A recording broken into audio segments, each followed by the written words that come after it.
Good evening. Welcome to Tucker Carlson Tonight. Bernie Sanders is running for president again, not that he ever really stopped. Sanders announced his second campaign this morning in a 10-minute video. Before you drop everything and watch it, take half a moment to appreciate just how much America and the Democratic Party have changed over the past 4 years. Pull up Sanders' first presidential announcement speech. It was May 26, 2015 in Burlington, Vermont. Sanders looked a lot different then. But the second thing you'll notice if you watch it is how familiar his words sound. It's spooky. Virtually all of the themes in Sanders' announcement speech, his first one, are what in the end got Donald Trump elected president. The collapse of the middle class, the crushing cost of health care and student loans, the pointlessness of perpetual war in the Middle East, the distorting effect of Washington lobbyists and donors, the swamp, the dangers of corporate power, the need for better jobs and higher wages for Americans, the generational disaster that is our trade policy. It's all there, everything but build a wall.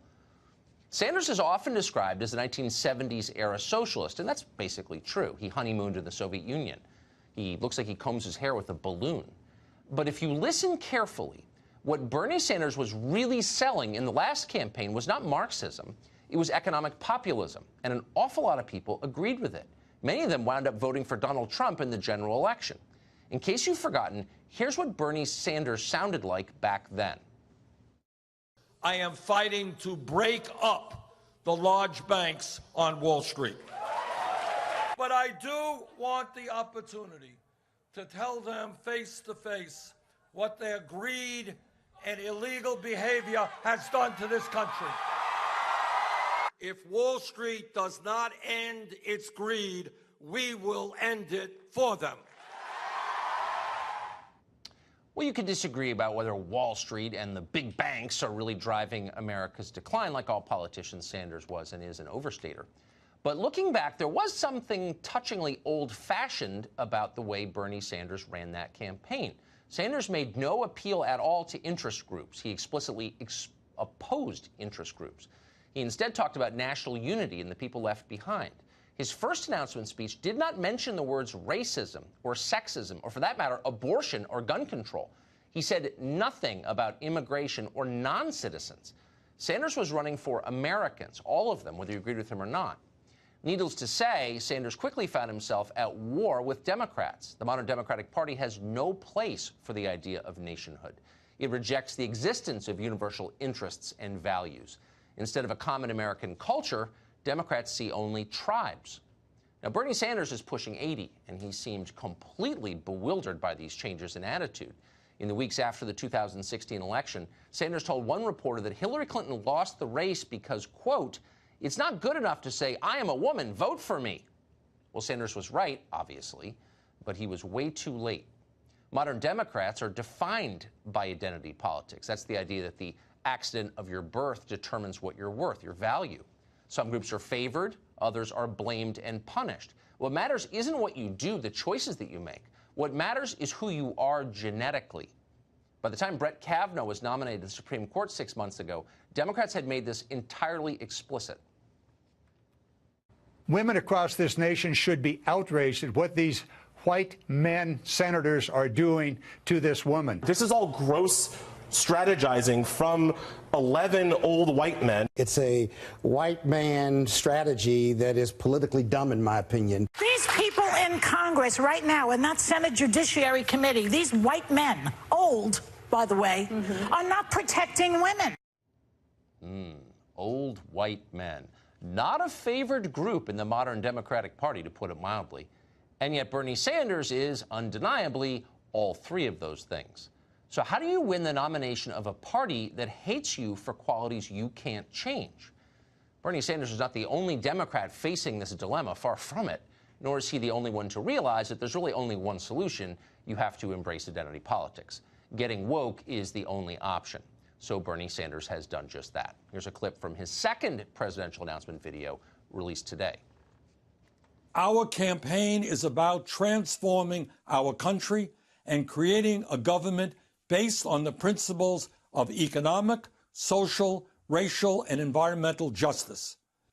Our campaign is about redoubling our efforts to end racism, sexism, homophobia, religious bigotry, and all forms of discrimination. So that's the new Bernie Sanders, and he seems a lot smaller than the old version.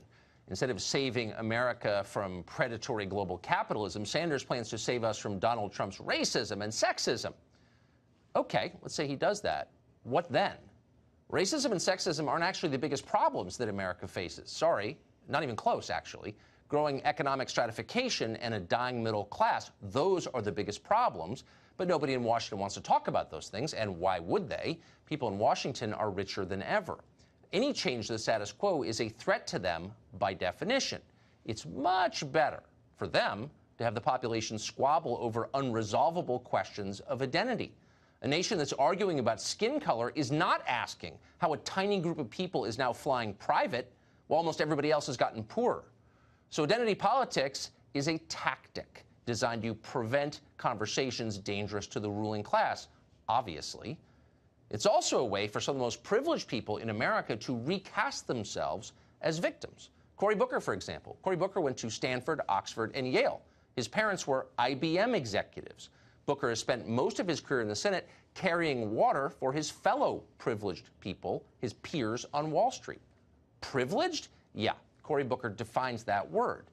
Now that he's running for president, it would be interesting to hear Cory Booker explain why he has allowed his friends in the finance world to continue to pay half the tax rate that you're probably paying now.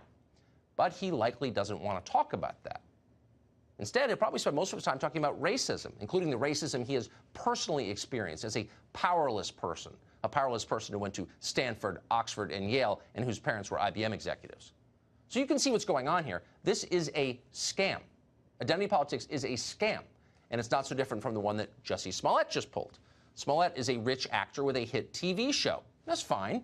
We used to call people like that pampered. But Smollett doesn't want to be thought of as pampered. Nobody does, really. So he recast himself as a victim. The people oppressing him, he told us, were Trump voters.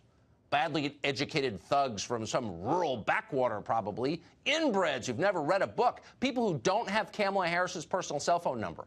People who probably don't even believe in global warming or like Thai food. Those people, they're the problem. They must be crushed. Somehow, the left is telling us, the weak are now oppressing the strong. That's their claim. The old left would have pushed back against this. They would have felt some sympathy for the people our economy has left behind, but not anymore. The new left reveres Cory Booker and Barack Obama. They're rallying behind Jussie Smollett. When Smollett's fraud was exposed, they defended him without saying so. Well, the information's still coming out, and I'm going to withhold until all the information actually comes out from on-the-record sources. Okay, so I will say this about that case. I think that the facts are still unfolding. Once the investigation is concluded, then we can all comment, but I'm not going to comment until I know the outcome of the investigation. So no one can admit that Jussie Smollett is not a victim. He's a rich guy who played the victim and blamed other people. Now, nobody's asked Bernie Sanders about that story yet, but he'd probably say the same thing. He has to say that. It's required now.